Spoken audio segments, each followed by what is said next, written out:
ভালুকায় দলিল লেখক সমিতির সভাপতি রাব্বানী, সম্পাদক আমির আফরোজা আক্তার জবা। ভালুকা প্রতিনিধি ময়মনসিংহের ভালুকা উপজেলা সাব রেজিস্ট্রি অফিসের দলিল লেখক সমিতির কমিটি 18 সেপ্টেম্বর বুধবার সকালে সমিতি কার্যালয়ে গঠন করা হয়েছে।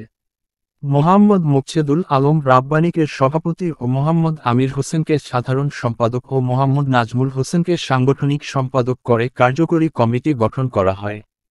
কমিটির অন্যান্যরা হলেন সহ-সভাপতি 1 মোহাম্মদ সাইফুল ইসলাম খান, 2 আব্দুল মোতালেব আলী, 3 মোহাম্মদ শফির উদ্দিন সরকার, 4 মোহাম্মদ আব্দুল হাই সরকার। জানা যায়, গত 5 আগস্ট ছাত্রজনতার গণঅভ্যুত্থানে আওয়ামী লীগ সরকারের পতনের পর পূর্বের কমিটির নেতৃবৃন্দ পালিয়ে যায়। 7 আগস্ট ভালুকা সাব রেজিস্ট্রি অফিসের দলিল লেখক সমিতির সাবেক সাধারণ সম্পাদক মোহাম্মদ আইয়ুব আলী সরকার এর সভাপতিত্বে উপস্থিত সাধারণ দলিল লেখকগণের সর্বসম্মতিক্রমে পূর্বের কমিটি বিলুপ্ত ঘোষণা করা হয়।